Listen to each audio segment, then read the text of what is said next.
Yo, yo, yo, yo, 1, 2, 3, 1, 2, 3. Welcome, lads. Welcome to another post-match stream here in the Barca Bus channel.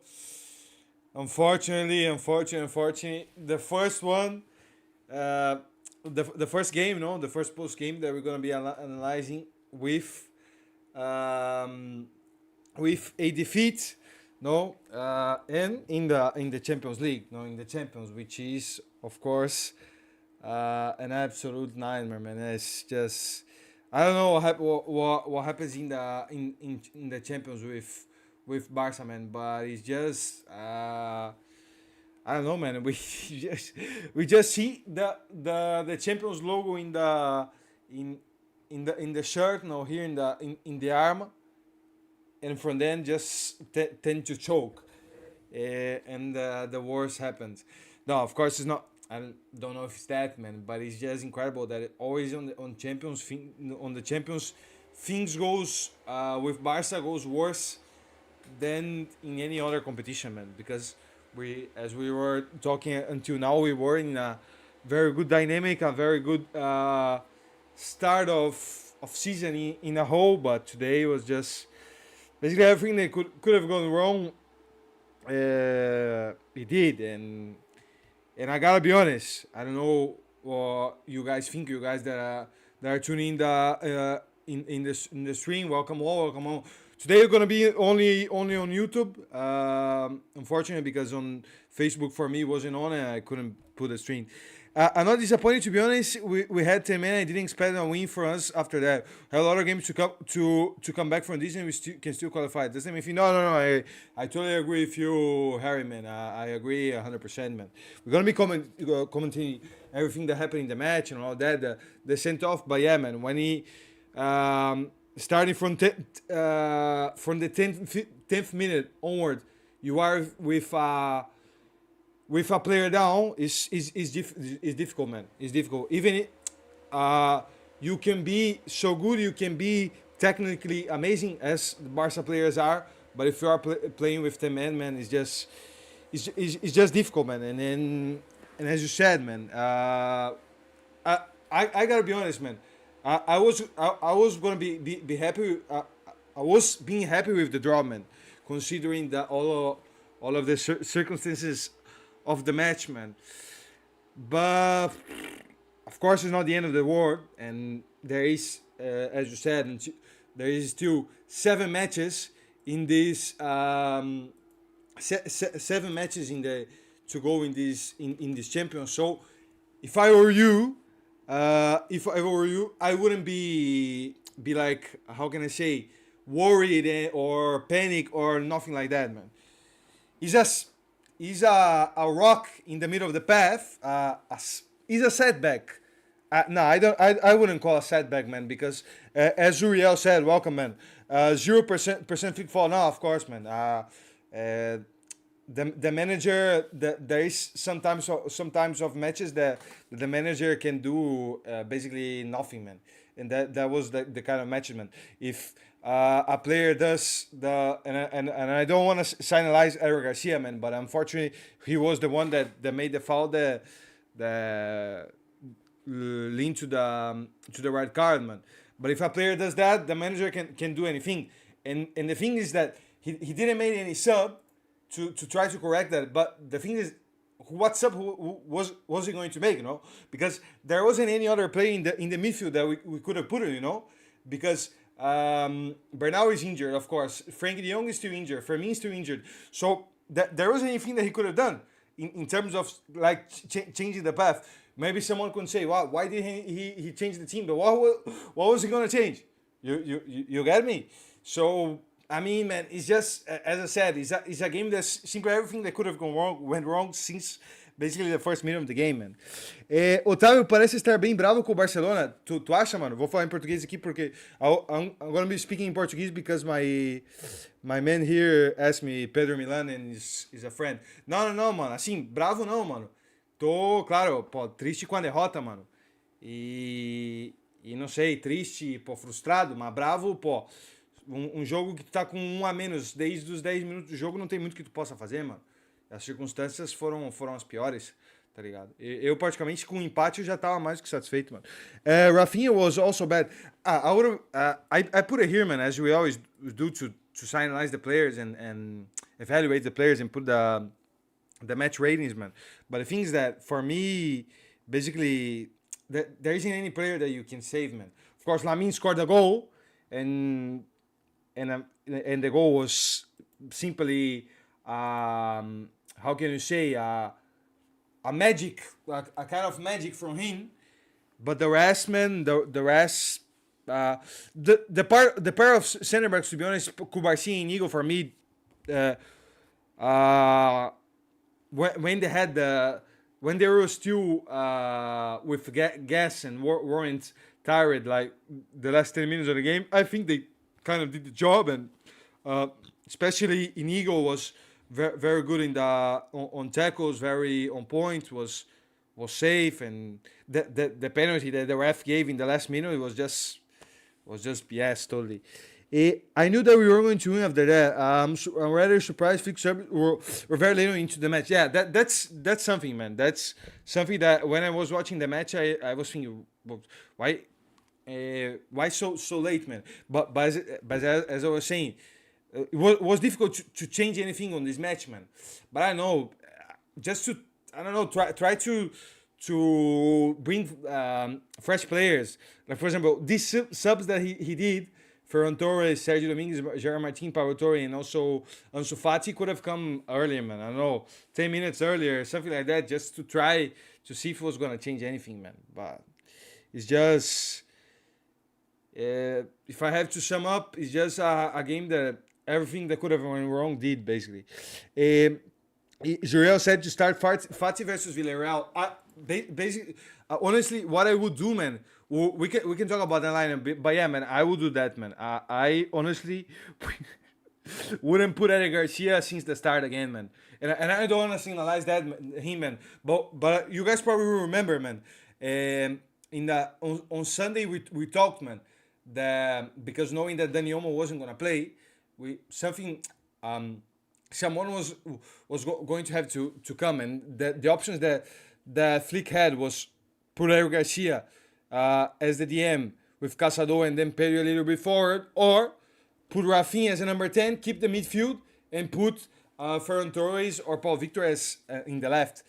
And I gotta be honest, of course it's easier to say now, but I would have done that, man. I would have done that because I think at least you would have lost a little bit. You wouldn't have lost the pressing from the front, and the mid, and you would have kept the midfield.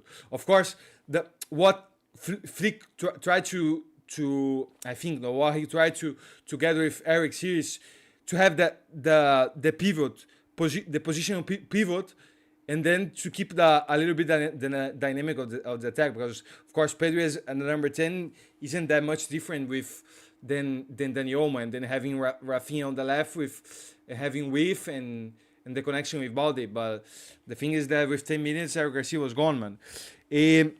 Should we consider starting Coach Peña or Astralaga? What we're saying, putting Ter Stegen on the bench. I mean, if we had the assurance that one of those players that you said was going to be better than Ter Stegen, maybe. But I think, man, I personally don't see none of them doing more than Ter Stegen, man. Did Ter Stegen made mistakes today? Yes, man. Yes, especially in the second goal. The second goal for me, I don't know what happened, man. If he jumped early or because the ball went in the middle of him, and then with the ball today, with his passing was just I don't know what. Usually Ter Stegen passing, which is one of his best attributes, today was basically down the drain, man. But I gotta be honest, he did a couple of saves. Let me see here in SofaScore rating. He's just he was the highest rated player for Barca. Let me see how many saves, man. It doesn't say here. Saves, the defesas, no? Look, 6 saves. Not bad, to be honest. Not bad, but better with the ball. And in the second goal was his could have saved, in my opinion, man. I don't trust Peña, to be honest. I would say Coach and Arcelaga are the best bets. Yeah, if you wanna try, man, if you wanna try, but I gotta be honest, I don't think I would be surprised if Flick changes Ter Stegen, man, especially being the captain, man. Rotations against Villarreal. Let's see, man. Let's see what we can do, man. You said to start Fatih. I try to read all the comments, and if I lose someone, but any comment, I try to go back, no problem. Huh? Let's see, man. Let me see here, man. But I would definitely put Casado and what I would do is put Casado and Pedri together again, man. But the problem is that we can't. The thing is that we cannot. We don't have that many options to rotate, man.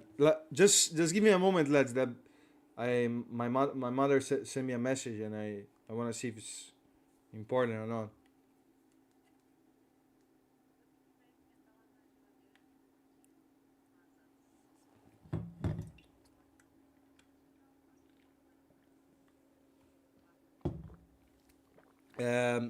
But yeah, man, that's just a moment.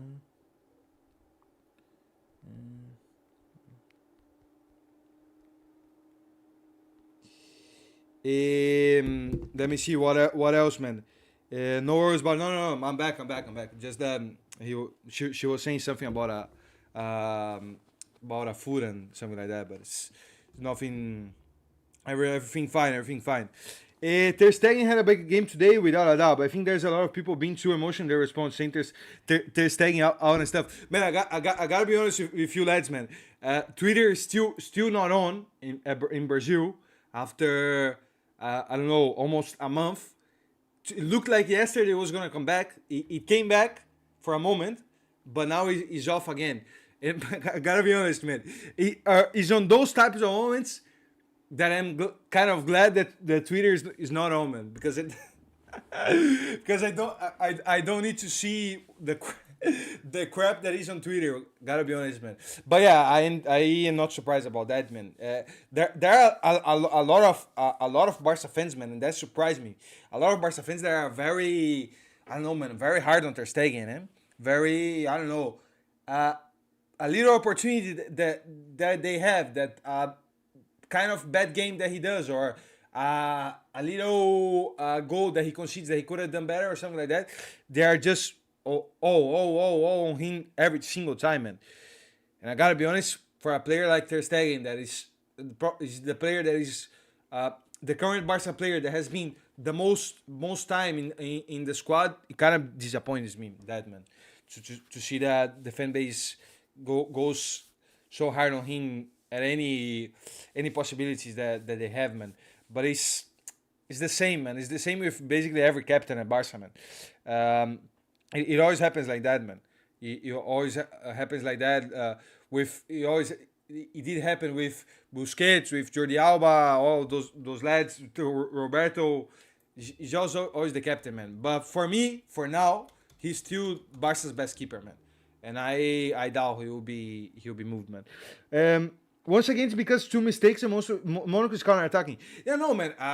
It's because the thing is that when you have just to contextualize a little bit, when you have a player less, it's difficult to play like Barca likes to do, no, with the ball trying to press the opponent, because you basically gonna have always one player less in every part of the pitch, no. So Barca couldn't press high, because if they did, they were going to leave holes in the midfield. We were having a lot of difficulties to get out of the back, because Monaco always had a player, one player more in their pressing, you know. And when we had the ball, it was just basically no creativity, because the midfield was always so set back, and also the wingers, Rafinha and Lamine, were having to defend basically every time. The goal. I have no idea how the goal came up. How Lamine scored the goal, man. Because the way that he was always marked, man. And to be able to score the goal is just because the man is a genius, no. But yeah, man, and Monaco is just a very physical side. No, we said that they were going to press a lot, and we're trying to make things difficult in the midfield. And basically, what happened with one having 10 men is just that basically every second ball they were getting, Same way in the John Gupper.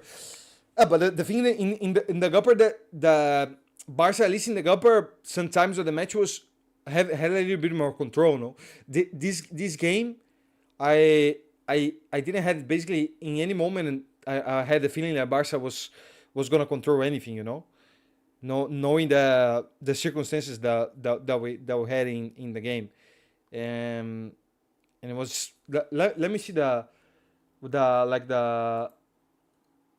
possession, even if it doesn't matter that much, but just to see Monaco, of course, had more possession and much more many more shots.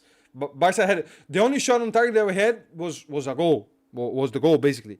So you see, when we got to Monaco's attack, we were kind of dangerous. But the thing is, it happened so it didn't happen that much, no, because we in basically every part of the field there always was a Monaco player, man, and Casado and Pedro had to come deeper. We were basically playing like a 4-4-1, no, with Pedro a little bit deeper in here, and only Lewandowski in the attack. And Leva was basically a ghost in the match because the ball wasn't coming to him. That's why I'm not that mad, because 2 goals were because of mistake. Man, the first goal, how was it? The second goal, yes, the second goal was basically bad position, bad positioning. You see what I'm talking about? In the sense that we were outnumbered, and we were with the team. But most of the team in the attack, and they put a long ball and got basically the whole field open. But the first goal, how did it happen, man? I remember there was a good shot from this guy here, Aklioshi, that he scored a little bit in the side, but I don't remember how was the play, man. We must come out against Villarreal like, yeah, exactly, man. That's the key. I'm also not mad with this win. Of course, I'm frustrated and sad because, of course, no one likes to lose, and to start in the Champions with a defeat is not ideal.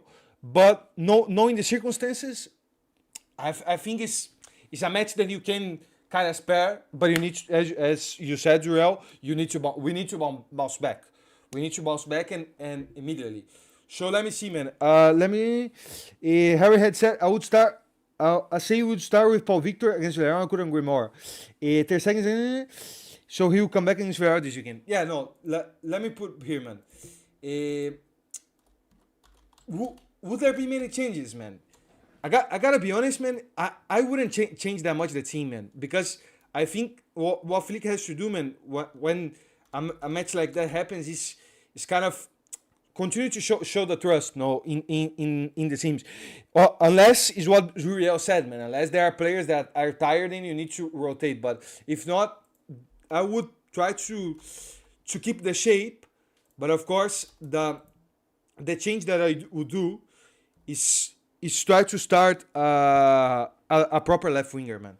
Start a proper left winger and try to recover a little bit the width, the width that we were having, man. But let's put Balde, Casado and Pedri.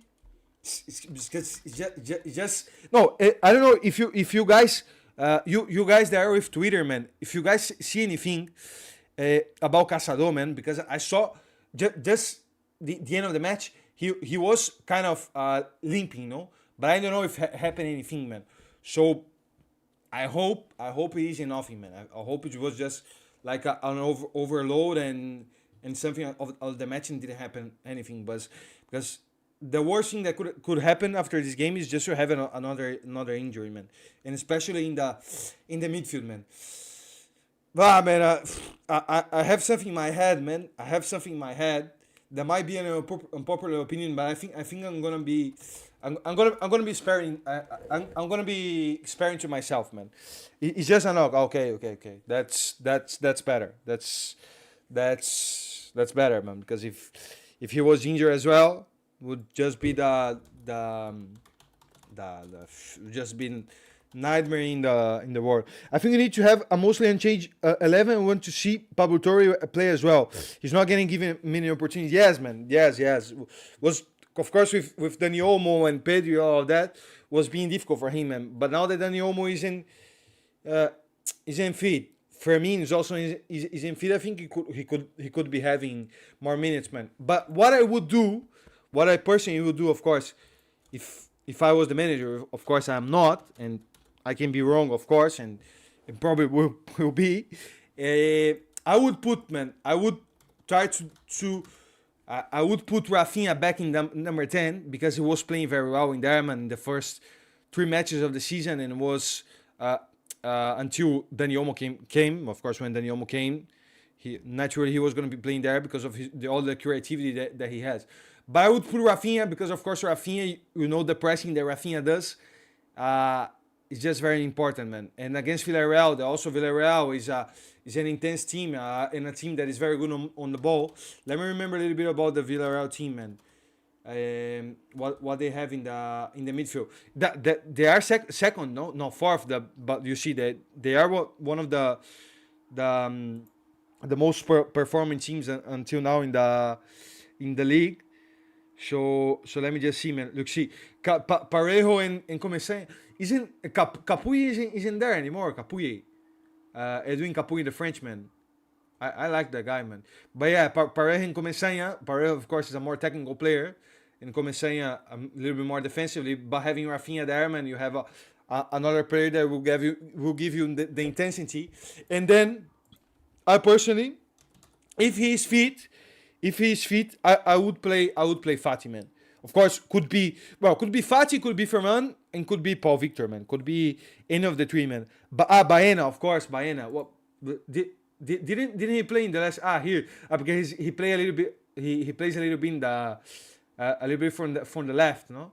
Because they play this like a standard 4-4-2, but with the ball he comes a little bit more in the midfield. But yeah, man, I would put Rafinha. Because then you can have Rafinha here pressing the center backs, and then you have, of course, Pedro and Casado a little bit more in the midfield, and then you have Casado a little bit in the. I think having Casado as the whole man as the pivot will give you more solidity, Fari over he retired. Capuye retired. Oh man, I'm just a little bit behind with a lot of stuff. Fati over front, yeah, I agree, man. I would go with Fati, if he can start, because today I'm glad that he got a little bit some minutes, but he basically didn't touch the ball, no. Basically didn't touch the ball, but of course the game was difficult for him. Paredes started last game, Zuriel for Villarreal. Yeah, Paredes was here, no, was part. But Baena was playing at the left, curiously. But I imagine with the ball he was more like a number 10, no, like an interior, no, that, no.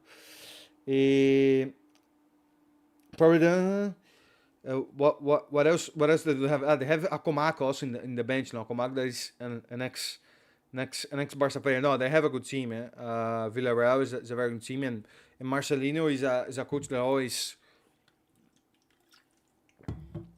Rafinha plays better as a 10. I mean, I think he can play. He does the job as a 10 in the right and in the left, man. When Olmo was in, I think he was better at the left because then Olmo had all the space in the midfield, in the middle to operate the game, and then Rafinha, of course, in a 1-on-1 as a natural winger is better than Dani Olmo, in my opinion. But without Dani Olmo, I think it's better the best option is have Rafinha as number 10, because then you have Pedri Pedri close to the ball. No, you have Pedri close to the ball and close to the midfield, and I think that's a little bit what lacked, man, today as well. Of course, Pedri played together with Caçador, but was having to defend basically the whole time. That's why also. Uh, um, that's why also he suffered and Barca suffered as a whole.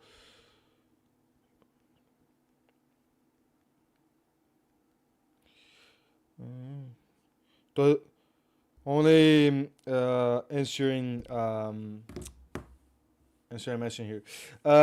Watch a score against us. I wouldn't be surprised, man.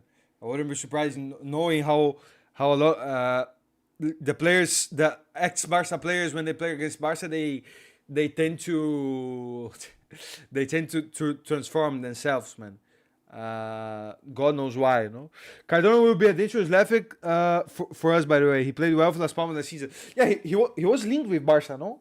Sergi Cardona, no? He was linked with Barca in the in the transfer window, if I'm not wrong, because was he a free agent or something like that? But yeah, man, if I had to say, I think the keys, because that is a cliche, no? But the key for Barca is always to have the ball. If Barca has the ball and is on top of the opening in the midfield, usually we come up on top of the game, man. But yeah, I will also try to be. Why Danjuma is here, man? If Danjuma isn't in, this isn't the last game, no? Nah, this game against Celta is another game, man. This is the match that we should be looking, man. Here, because the Juma isn't in the isn't even in Villarreal. More he's at Girona, no. But yeah, man, try to watch out with the balls in the back. Parejo is of course a player that puts a lot of balls on top, and Ayose in behind Ayose Perez in behind can make trouble, man. But yeah, man, I think the key will be here, man, to not leave spaces for Parejo and Baena especially, man, because for me those are the standout players for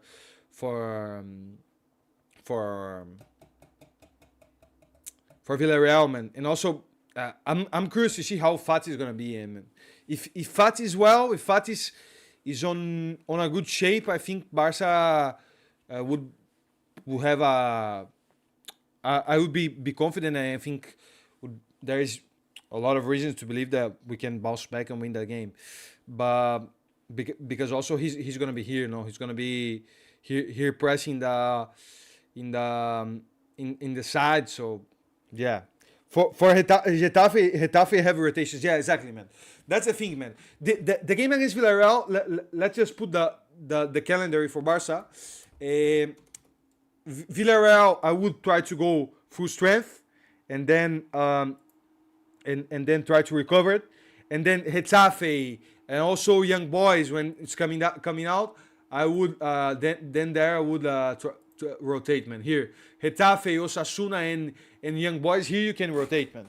Because hopefully here we'll have some players back as well. Well, do I have my injury list? Let me see, man. Let me see if I have my injury list back, man. Of players, man. No, I don't. No.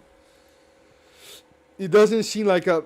I think I erased, man. I think I erased my injury list, man. No, yeah, but it's Dion, Fermin. I'm gonna be putting on order, on order of players coming back.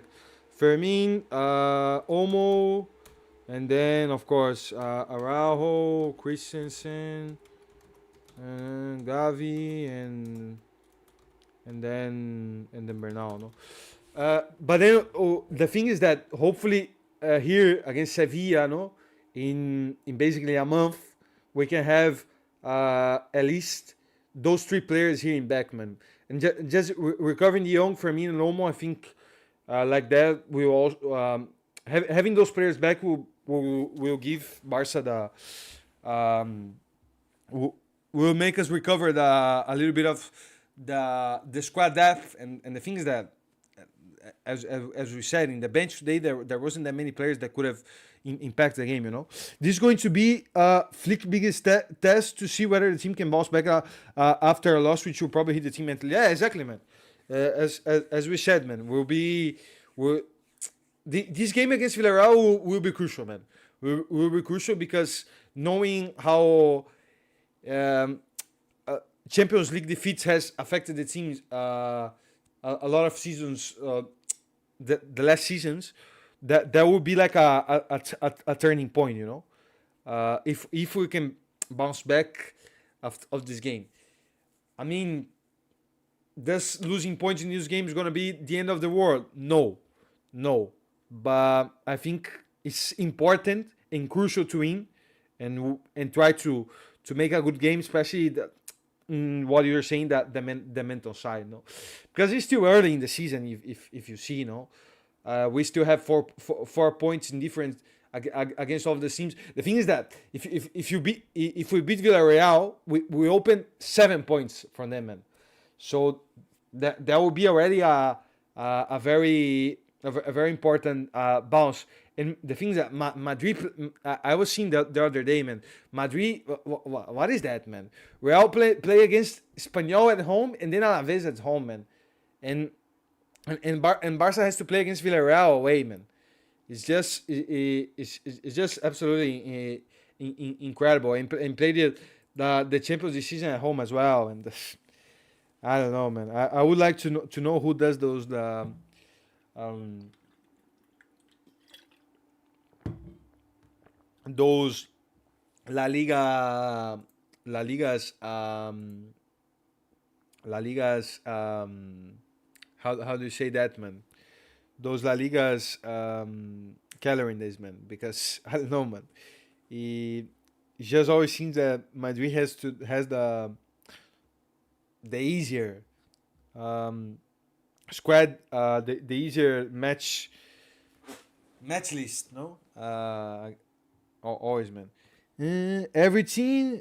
Why do I have something? Every team when they face Real. Let me see here. When they face Real, waste 10 chances, and Real gets one or a penalty and wins. No, the other game, the game the other day, man. We're talking about Madrid, man, because of course, the one year or not, they are related to the Barca, man. The game the other game, this game here against Sociedad, man. If you guys watch that, this game was just ridiculous, man. What happening here, man? If Sociedad had, I think, three posts, hit the post 3 times. Courtois had to save a lot. The game against Stuttgart as well. But I don't know, man. They always find a way to win, man. That is the thing. But Barca, when Barca doesn't play well, we tend to suffer a lot and almost every time not winning the matches. But Real, man, is just that. It's like that they prefer, man. They prefer to play to be worse than the opponent, man. And I just I just don't get it, man. I just don't get it how that's possible, man. But what can we do, man? What can we do? It's just what it is. What it is. Tebas probably does that, man. To be honest, I would like to know, man. I would like to investigate, man. But I don't know, man. What else, man? What else? What else can we talk about, man? Before doing the match ratings and all of that, man. I had in my mind, be, before the game and before starting the stream, to try to do today and try to analyze and see if we could like analyze the 3 standout players for Barca until now, like the 3 standout players for the month, because I think we have been already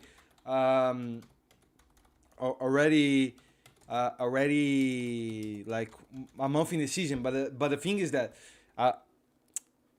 with what happened in the game today. I don't know if it's the best thing to do, but we can do anyway if you guys want us to, I don't know, to do something different, you know. Michael Jordan gave us bad luck. Yes, man. Yes, man. I saw him. I saw him. The TV was. The TV signal was showing a lot, man. A lot. It was just like the Clásico. You remember the Clásico last season, man? When Barca was with the Rolling Stones thing in the shirt, man. And what's his name, man? Mick Jagger, no? Mick Jagger was a Montjuic and also he's a known guy for being bringing bad luck, man. For everywhere that he goes, man.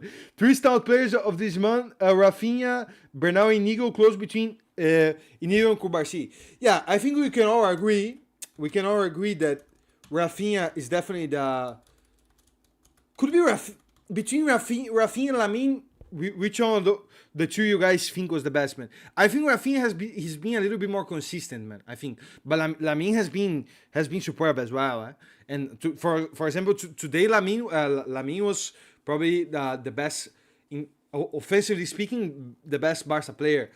And I heard the stat that he has in the last 15 matches 15 goal contributions, man, which is just incredible. Lamine deserves a shout as well. Don't get me wrong. Yeah. But I think I would put Rafinha, man, because of the simple. Let me see Rafinha's stats just out of curiosity. Because Rafinha, man, he has played this season already as a number 10, as a left winger, as a right winger, and of course today was a circumstantial game, but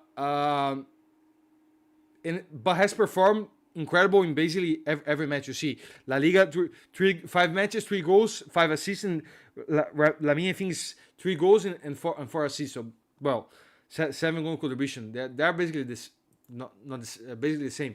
But Rafinha, I would put Rafinha, man, because it's just not what he gives offensively, but what he gives off the ball, in the pressing, in the being a leader, being a player that's always like going, you know, is always is giving a lot technically, but in terms of dedication, in terms of attitude, always is giving a lot as well. Of course, Lamine gives that as well, but I think Lamine, of course, is just a natural talent. No, Rafinha is a player that stands out a lot because of other things as well. But yeah, I think he has been a little bit more consistent since the start of the season, in my opinion. But it could be both. It could be both. But yeah, man, I would probably put as the second one Lamine. I think Lamine has been just audio and off. Is it back now? Yo. Is it back or not? Did I let me see. Yo. Should be back, eh? It's back, no? I don't know if I oh, good. Okay. Nice. Maybe, I don't know. I still can hear you. Just a moment. See. Maybe should be your sound, man. Maybe should be your sound, man.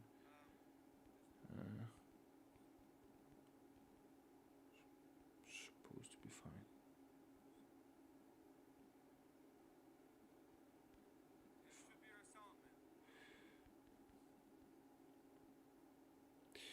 fine. I was testing here in my phone as well, and it should be good, man.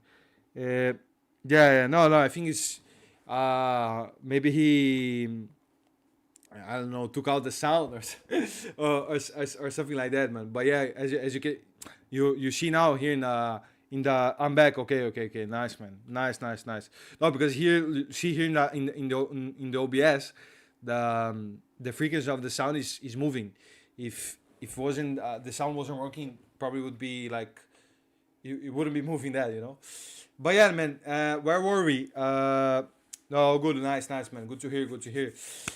But yeah, man, I personally would put my top three would be Rafinha. Then we can do this every month, eh? You guys just you guys just remember me.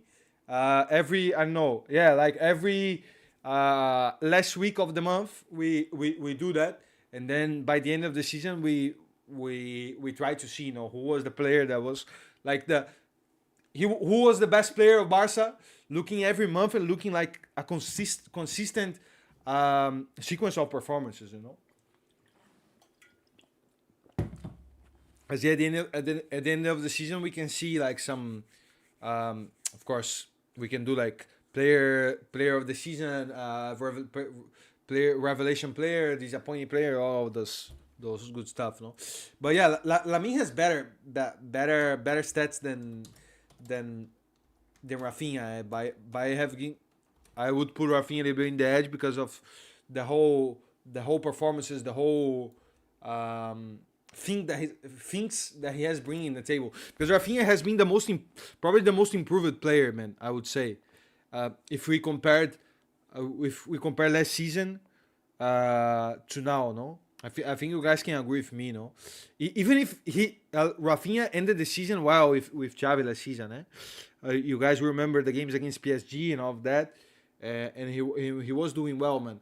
But I think he has become like a more this, at least in this start of the season, of course it's early, he has become more of a more crucial player, you know, more crucial player in a little bit more of a consistent base. And as the third, Harry said, who do you said? But Bernal Inigo. The thing is that Bernal played only 3 matches, you know, so that's why I would have some doubts, man. Man, I would personally put, but Inigo is there. Inigo probably would be the first for me, the fourth. Sorry, but I would put Pedri, man. I would put Pedri because I think Pedri is as a number 8 together with Caçador and also Bernardo, who was playing a little bit deeper, was doing very well, man. Was doing very well in the build up, man. In the build up. And when Pedri is playing well, Barca's doing well, man. Because he's just a player that I don't know, man. For me, probably after Lamine, he's like I would say he's the most important player at Barca, Pedri, man. If you guys understand me what I want to say, the most important in the sense that I think he's probably the player that if you take out of the team, of course Lamine is probably the most decisive player, the most differential player. But Pedri, if what he gives you in terms of balance, in terms of calmness with the ball, in terms of rhythm, I think probably there isn't any other player that gives you, man. If you get me, because it's difficult. I'm a little bit biased in that case because Pedri is always a long time ago has been my favorite player at Barca, man. I don't know. I'm always have been passionate by those type of players. You know, those type of magicians in the midfield, man. So that's why I would put him as the third. We'll read your comment, man. Let me just see the Pedri stats here this season. I think he has scored twice. Has scored twice and has given an assist or something like that. No, well I know that he scored twice. No, against Rayo and against Girona the other day. No, yeah, two goals. Okay, well not bad for a midfielder. It's not bad, 2 goals. On Twitter, Flick said it would have been different with 11 players. I agree. Nah, for sure, man. 100%. I agree with that as well. Because with 11 players, the game would have been different in the simple sense that Barca probably wouldn't have to sit deep as they had to do in most of the game. You know, there weren't that many attacking ball phases from Barca. In ball constructions in the attacking half of the pitch, because of what we explained before, of having one player down in basically every every everywhere the pitch, man. But I will give that, man. I don't know if Eric Garcia would have done the job or not, but we definitely would have been more solid, man. Because then if we had 11 players for example, let's just say that Eric Garcia was losing too many balls in the midfield, you could have taken out him, put Perry in the midfield, and then do what we were saying, put Rafinha as number 10, and then put Fati or Ferran, and then I think things could have been better. But having one player down is just it's just what we had explained before. When I saw Caçador limping, I was like, cancel decision. I am, and I was honestly, I thought the worst, man. What, because he was limping, and just he was limping, and then the game ended, and no, what the hell is that, man? The game ended, and then he went down. The game ended, and he went down to the floor, and then I was like, no, it's here we go again, here we go again, the same damn crap every single game, but you said apparently it was just a knock, and if that is the case, then it's better, of course. By the way, you guys probably were thinking, because I'm always with the Barca shirts here in the stream. I am with my Barca shirt in here. This one that I bought in Barcelona, basically. By the way, in the club store.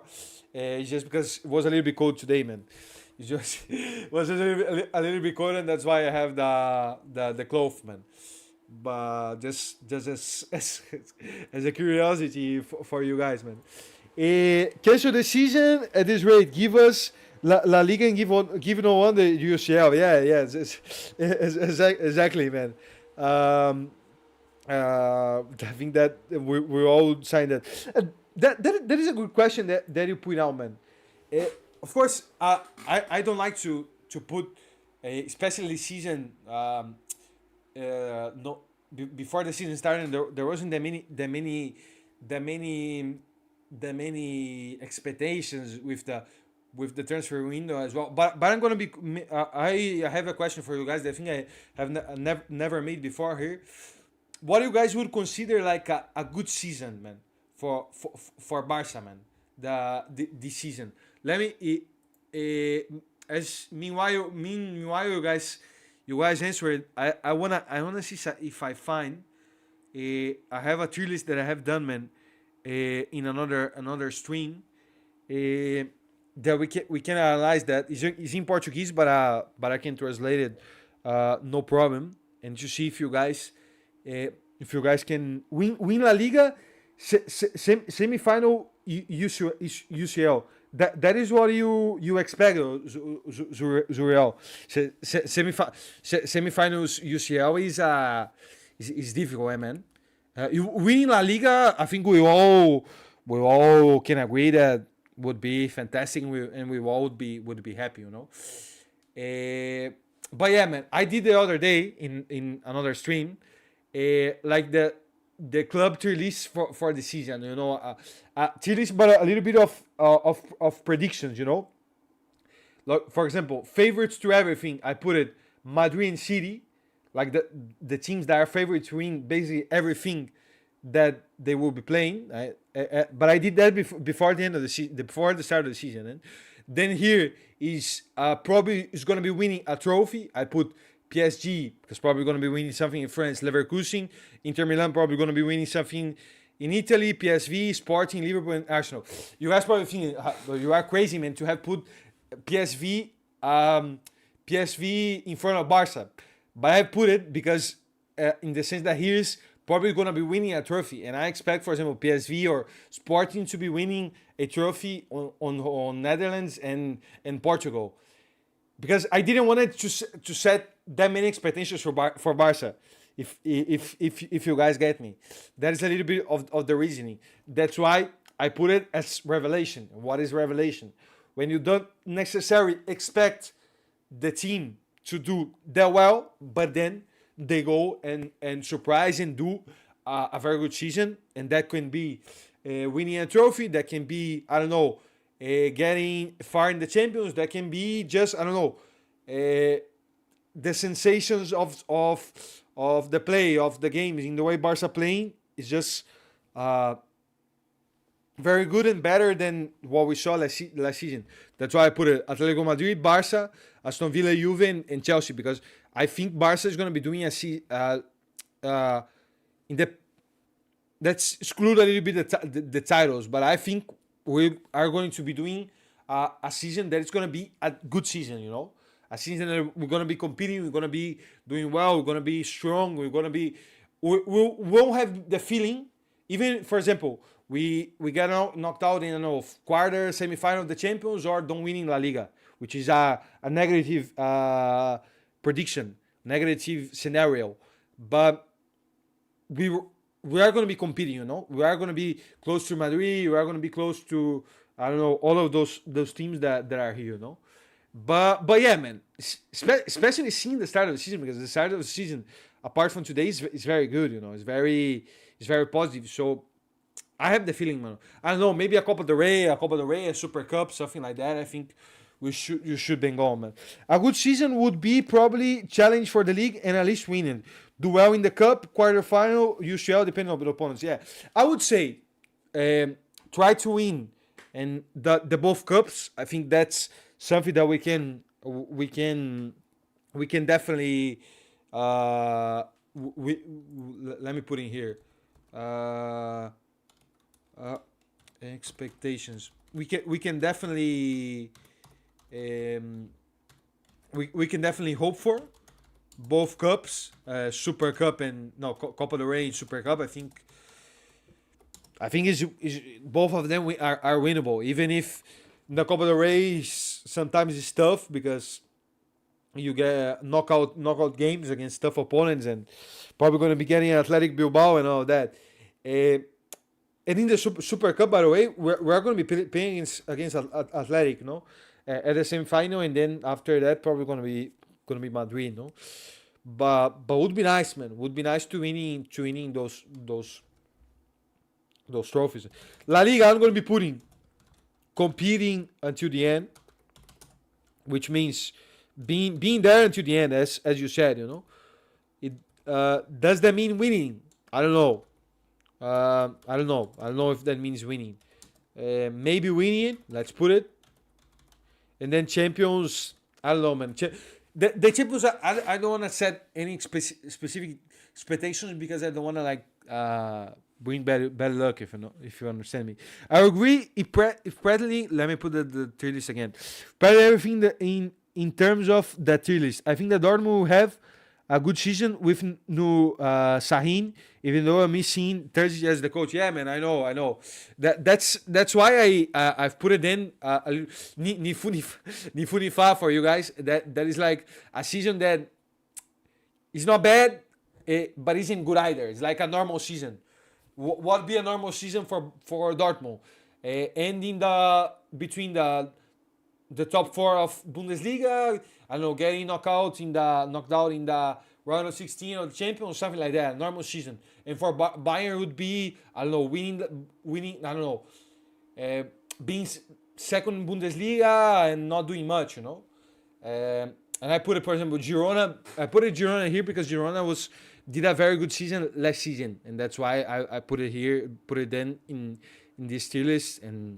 But I think that, of course, would be very difficult for them to make what they did last season. But gotta be honest, I don't know if you guys watched it yesterday, but I like what I saw from Girona against PSG. It was just unfortunate for them to have lost that game, man.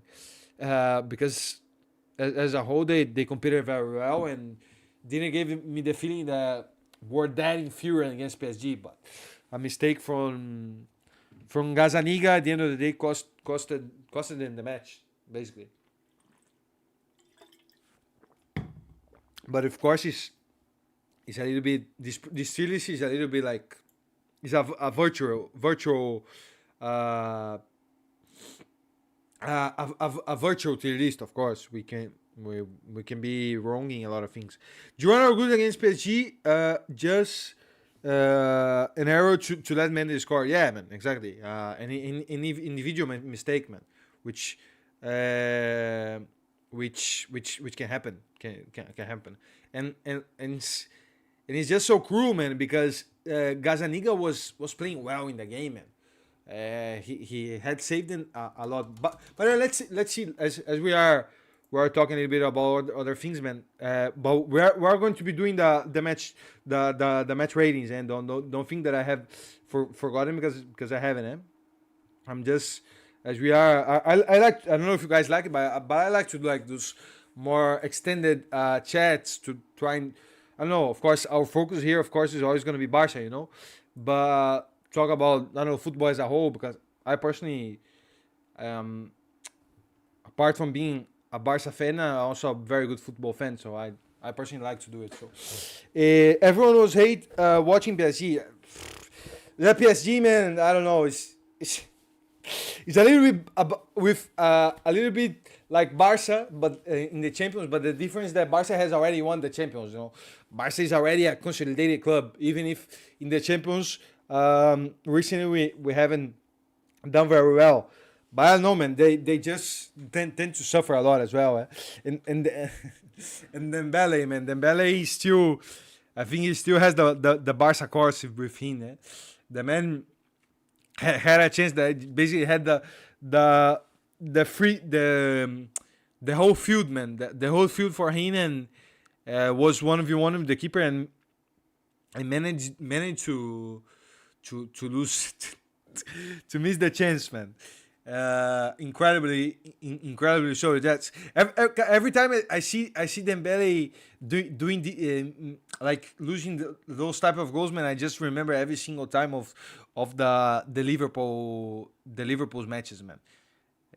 Of course, are nightmares to remember, but I don't know why the bad sorry, the bad memories usually tend to come before the good memories for some reason. I hope Dembele misses an open goal and has a bad season.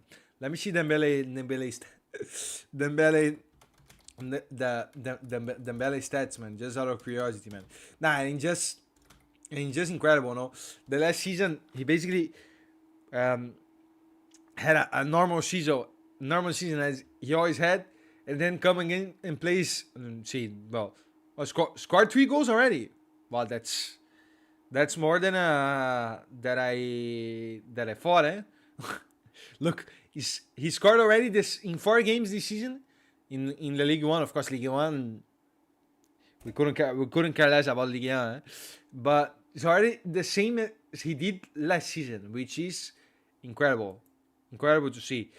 But yeah, man, a normal season and then comes play against Barca and just becomes the best player in the world, no?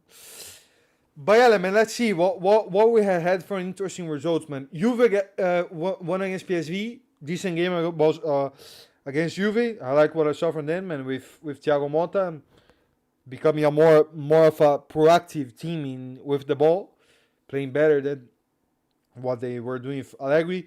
Well, young boys against Aston Villa. Aston Villa, well, very, very much on top. Aston Villa is an interesting team to see. We have put it here then in the tier list, very, very, very well positioned. And then, well, Madrid against Stuttgart, we already talked a little bit. One as with the same old way that Madrid wins the matches, scrapping their way out of it, and not knowing how, but they did it. Bayern against Dinamo 9-2, which is that I didn't expect coming. Gotta be honest, not at all. Even if you could expect them to win it, because you could definitely Um, you could definitely expect them to win because Zagreb isn't the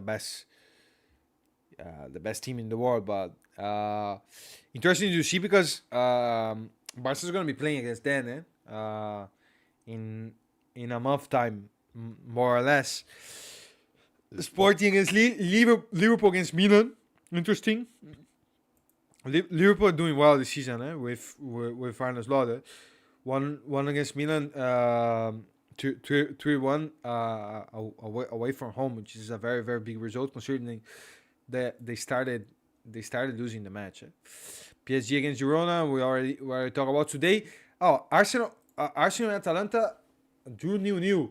Apparently David Raya made an because I cannot put, unfortunately in YouTube we have a lot of restrictions um, in terms of copyright and all that, so I cannot put images. Otherwise, we're going to be putting the game, the Barca game, but unfortunately cannot.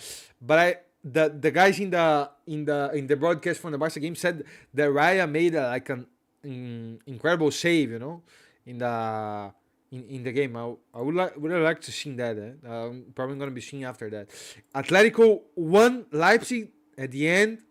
Started losing the match, draw, and he made a comeback basically in the last moments of the game. So yeah, basically that it doesn't mean that much because of course it's first match. But from the top teams or the teams that you can expect to be in the top 8, Barca was basically the only one to have lost, which is, well, which is what it is, because we that have watched Barca game knows that it's a circumstantial game, as a game that you lost because you basically made a mistake in the start of the match, which punished you the whole match. Liverpool had been decent. They bounced back against Milan after the Nottingham Forest loss. Yeah, in which what Barca should be doing against Villarreal was as we said, no. Leverkusen against Feyenoord 4-0, and Leverkusen continuing strong. Leverkusen with Xabi Alonso. Nah, it was just so important for them to keep Xabi Alonso on the club. If he had left, maybe things could have been different for them. But being able to keep him and to keep basically the structure of the team, the base of the team, no. I think that they are going to be doing very well, man. That's very interesting. You said Brest won. Everyone loves to see the duel. And Brest, which curiously, by the way, is a team that Barca are going to be playing against in the season. No? We are playing, of course, Bayern, Dortmund, no, Brest, Benfica, and Red Star, both of them. Benfica won 2-1. And then Atalanta, no? And then Atalanta. I think I'm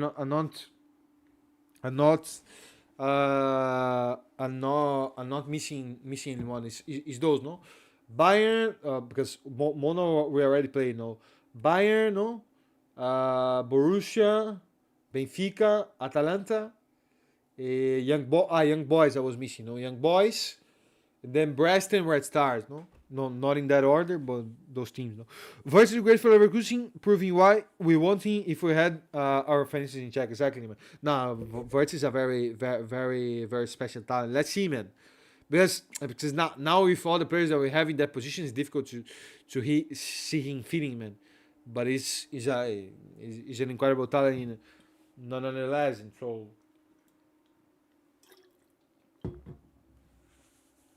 but probably would be expensive as hell if I would have if I would have to bet, man. But I like him a lot, man. I know he's a number 10, but he's a number 10 that is like a little bit like a winger as well. No, has a lot of 1v1s, a lot of quality, with the ball. Very good shot as well. No, very, very good, man. What else, man? I think that's it, man. From the champions, man. I think that's it. Let's just check when it's gonna be the next match the Barca are gonna be playing in the champions, just for us to remember. And yeah, that's gonna be, well, less than 2 weeks, basically. In October 1st. Yeah, 2 weeks, man.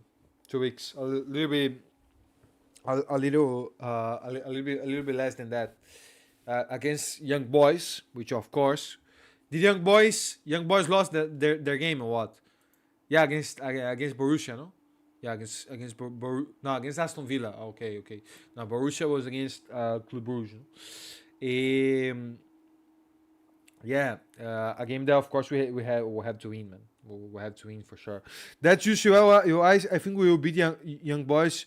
Hopefully, just need to bounce back. No, of course, man. Of course, and which is why the next two games I think is gonna be, especially the game on Sunday.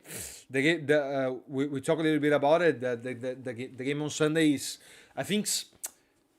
It's an important game, more than the result. I think I don't remember now if it was you or Zuriel that said, in terms of the I think it was you, no, Harry, the mental side of the game, no, of the team, no, to not let this game of today like impact the next 2 or 3 5 matches, man, because that is when problems come on. When we lose again, then the other one we draw, and then the bad dynamic comes in, you know? And that I think is what we should try to avoid, man. So that's why it's important to win the next match, man. But let's go, man. Let's do the player ratings, man, so that we can conclude the stream. I don't know if there would be something else that you guys want us to do, but let's do that. We can do the. We can do it. I didn't mention that it was you. No, our psychological state takes a big knock when we lose. Basically every season from then, man. Since the game against Liverpool, in 18-19, we have suffered a lot in that. So let's see, man. Let's see if Flick can. Let's see if Flick can overcome that. No, that's going to be a good test for him. See if he can control the mental aspect of the team. That until now, it looked like so, because, for example, the matches against Valencia and Vallecano were tough matches. Were matches that Barca was put in difficult circumstances, and we managed to bounce back and win the matches. And even today, if you look today's game, we start losing, but we even managed to draw the game. So I think that there was an improvement in that aspect of the game, even if we end up losing the match, which kind of was coming, to be honest. But let's go on. Ter Stegen, man. Ter Stegen, we already saw that made 6 saves today, which is a lot, and it was Barca's highest rated player in SofaScore. But I don't know. I think he's a little bit inflated, man. I think those scores are inflated, man. Because 8.1 for Ter Stegen, oof. Man, we gotta consider. For me, the first goal isn't his fault. I think it was a difficult one to save. The second, definitely. The second one that was definitely, for me, was his fault. Not that is his fault, but should have done better and could have saved. And then made I can remember at least 2 or 3 decent saves, that could have stopped us from conceding. But for me, the worst thing for the second was on the ball, man. On the ball today was probably one of the worst matches from Ter Stegen that I've ever seen, man. With the ball today, costed it. Ter Stegen gave you a 3-4, a bit harsh, but he could have done more for the second goal, and was partly a fault for Eric's red card. Yeah, you're right, man. I had forgotten about that. But yeah, of course, Eric loses the physical duel, but he makes the bad pass. Basically, he misses the pass. So yeah, I'm gonna be giving a little bit more than you, man, because the 2-3 saves that he made, I think for me are important. But I'm gonna be giving like a 4.7. Like almost a 5, but consider that the red card he also has had to do, man. No, I don't know what happened with with his feet today. Usually, he's basically his usually is his best attribute, no. And today didn't work out, man. Didn't work out at all. That's fair enough. Those saves are very important. Now, I remember one from Venderson outside of the box were very good. There was one inside the area. I'm not gonna remember the attacker, but one that he did like that with his changing hand that was very good as well. Kunde, I didn't dislike Kunde's match, man. I think considering that he was having to defend basically the whole match, I think he kind of did the job, man. And the 2 or 3 times that he went on in the attack, he wasn't bad. Almost giving an assist. You guys remember the second half he put out a cross that Rafinha almost has gotten when the game was still 1-1, so was an decent one. I'm gonna be giving I don't know a 5. No, a 5. I think five probably gonna be the probably gonna be the average score. 5, 6. Yeah, probably is gonna be not gonna be.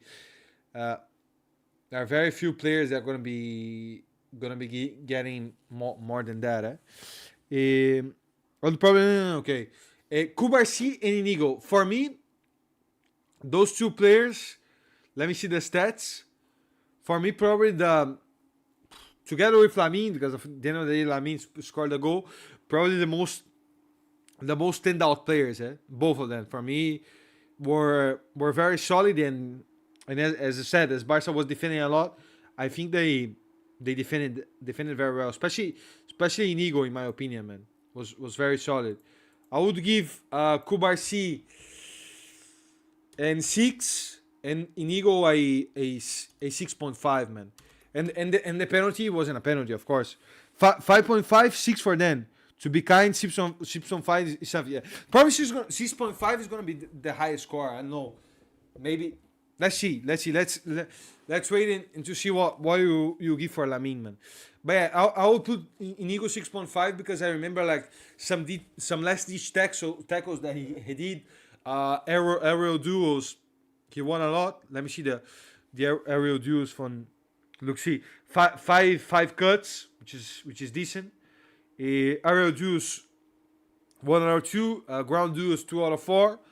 90% passes. Of course, well, wasn't incredible. Far from that, but as the whole team, but consider that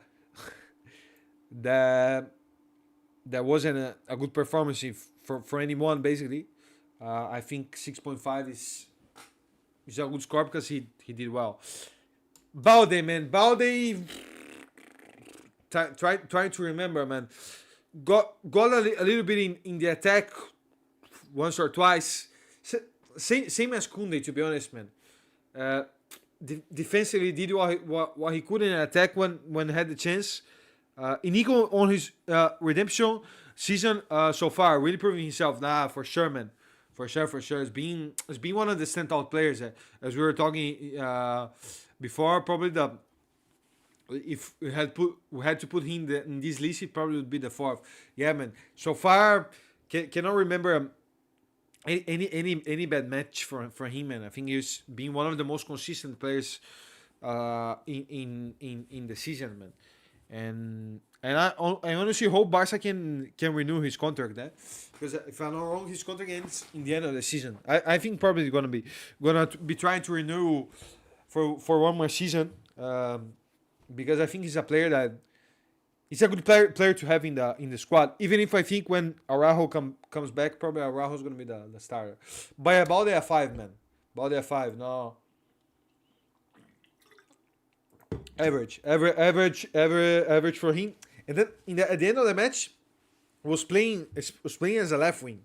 No, play as a left wing. When that was a little bit of a strange sub from Frick without criticizing not that he has no fault in the defeat, as we said, but he took out Lamine, Leva, no, and then put it Gerard Martin, Sergio Dominguez, and then and then Ferran and Balde was as a left wing. I don't know. I probably would have kept Lamine, because I think Lamine was definitely offensively the player that was doing the generating the most, man. Casado, SofaScore rating gave him a good score, but the thing with Casado is that I think the circumstances of the match was the circumstances of the match came hard on him, for him and Pedri. Both of them were very overloaded, overcharged, no, in the midfield.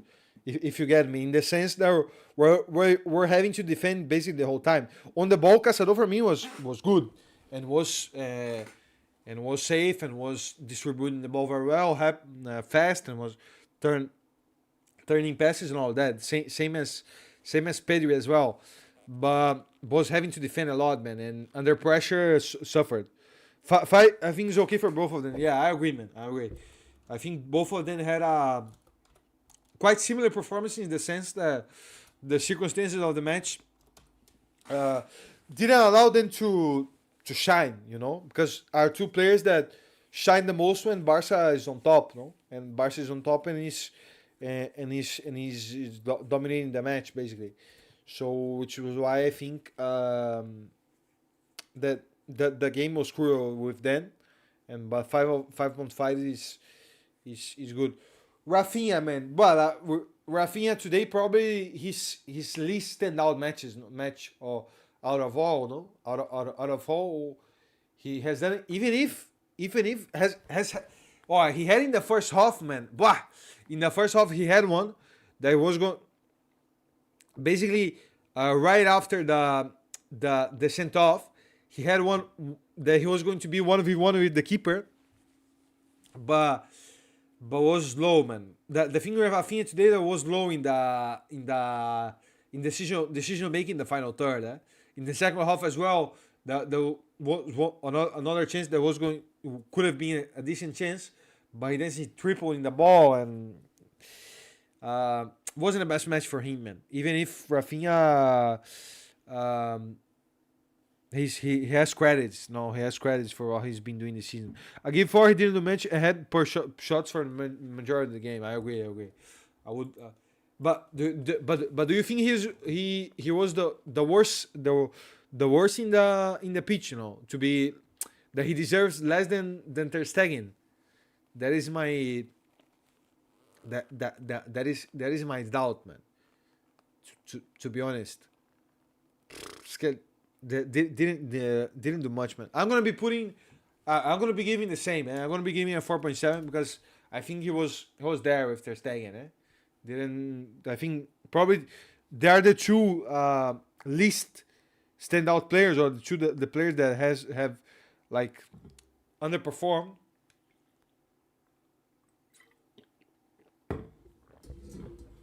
But I don't know if he was the worst, man. Lamine, I'm gonna be giving a 6.5.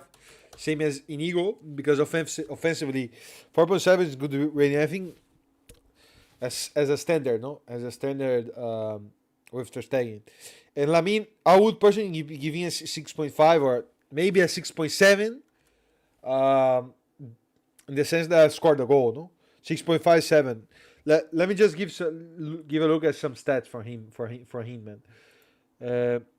I gotta be honest, as I was saying, man, the sub him being subbed was a little bit surprising for me. I would have kept him. Yeah, not the best stats, to be honest, but offensively was always the most threatening player, man. And the end of the day, scored the goal, man. Scored the goal, and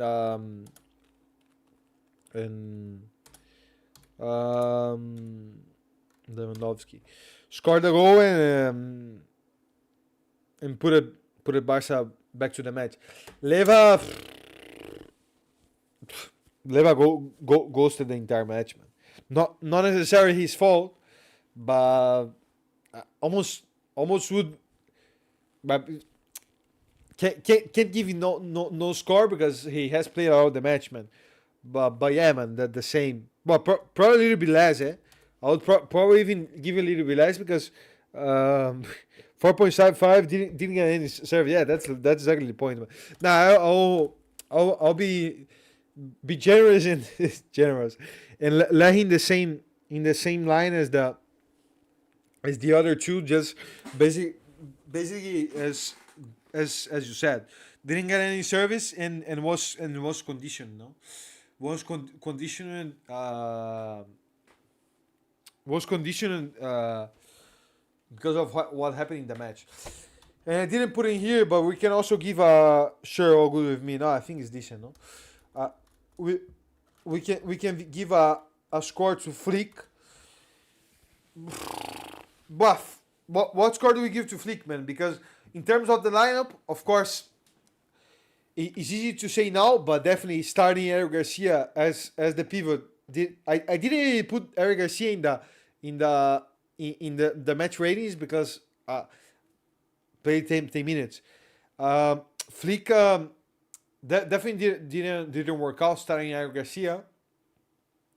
But if you look, the idea had sense, no, to put Eric Garcia there so they can have a little bit more of a positional player in the midfield, and then we can have Pedri a little bit more advanced and with Rafinha at the left and keep a little bit of the shape of the attack. But it didn't work out. And then, but the sent off is not his fault, and I don't know. And the only thing is, I think that the subs came a little bit. I came a little bit, a little bit, a little bit late, man. That's what I would say. Not really his fault. Sub were late though. It was 5.5. Yeah, I would put 5.5, and because of that, the lineup. I'm not gonna be calling the line because the sent off is not his fault. What happened with Eric Garcia is not his fault, but yeah, the the subs came late, man. I personally would have subbed like the 75 minutes for around there just to see if we was going to be able to change something. Probably not, eh? Probably the outcome would have been the same if I'm gotta be honest. No, maybe a draw. Nah, I don't know. I think probably would be the same, man. But yeah, that, man. That. Just to sum up, we did our match ratings from Barca against Monaco. Ter Stegen 4.7. Bad match for him overall. Koundé 5. Average. In the defense did what he could. In the attack as well, but didn't went forward that much. Kubarsi 6. Nico 6.5. One of the most standout players in the team. Balde 5. The same as Koundé. Average performance. Casado and Pedri both 5.5 because the whole game both were conditioned by the send off. Both had to defend a lot. Rafinha 4.7.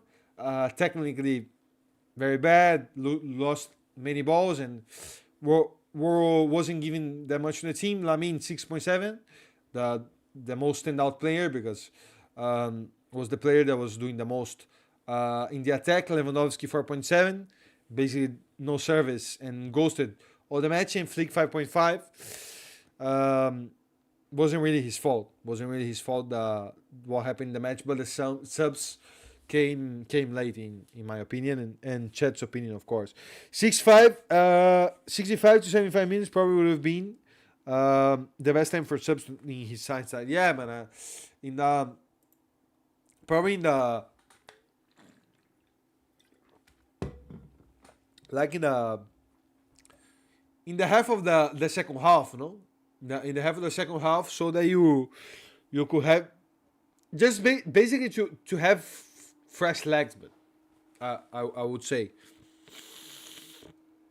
especially to have fresh legs, man, because I think it's what we needed, what we needed the most, because the team was getting tired. The team was getting tired, and Monaco. The thing is that Monaco stood out physically during basically the whole match. Monaco was maintained their rhythm basically every match, basically the whole match, because of that, because because of the simple fact that they had a player more, and also didn't have to be running the whole match, man. But Barca had to. Barca had to be running basically every match in behind, and it doesn't look like, but defend de- defend deep is difficult, man. Especially like for a team like Barca that likes to have likes to have the ball, likes to control the match, and oh sorry, likes to be protagonist, man. A team like Barca suffers a lot, man, when doesn't have the ball. So, but summing up the match, basically, or summing up what we saw is just a game that at the end of the day Barca was conditioned by the by the red card that we saw that we had in the first 10 minutes of the game that made that Barca was had to suffer and had to be in behind basically every match and got behind the score, managed to draw, which I gotta be honest was a little bit surprising and I didn't really expect it coming, but Monaco kept on top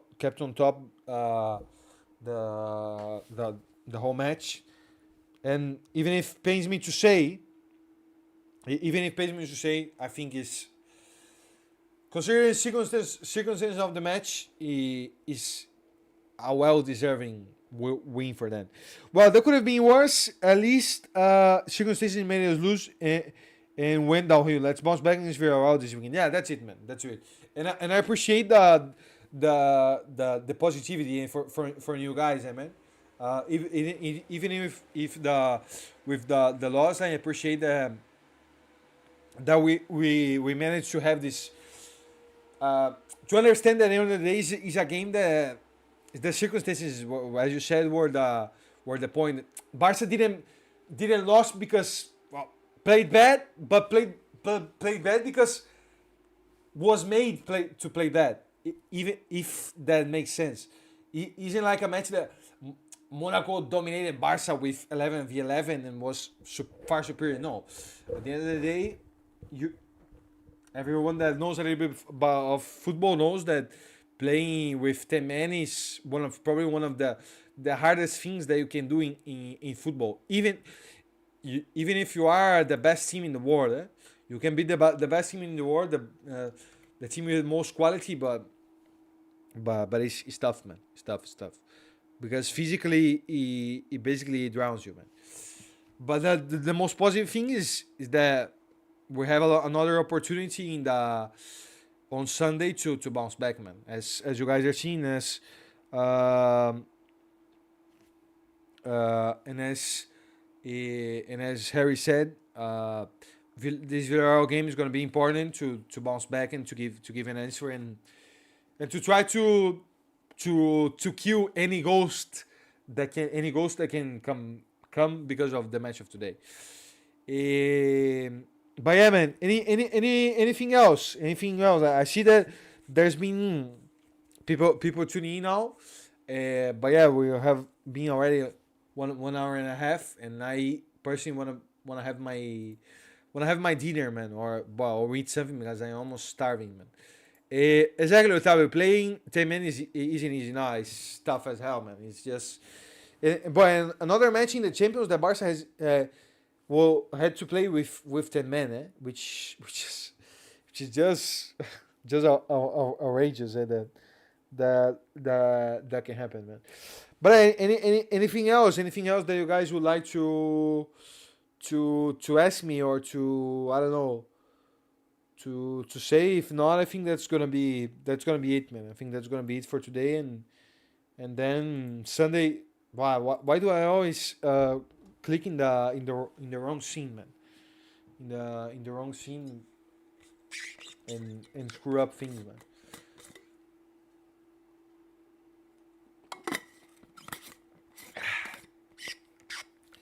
Eh, yeah, man. I think that's gonna be it. I think nothing else really to mention. Thanks for the stream, Tavern. Let's hope Sunday is better for us for sure, man. For sure, 100%. Hopefully Sunday it's gonna be better.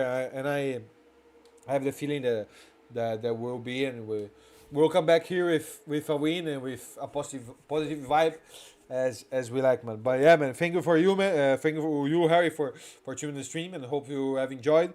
And anyone else that has tuned in, man. Hope you guys enjoyed, and we will be seeing each other next Sunday after the game against Villarreal, man. That's it. That's gonna be it for today, lads. Stay well, stay hydrated, and Forza Barca.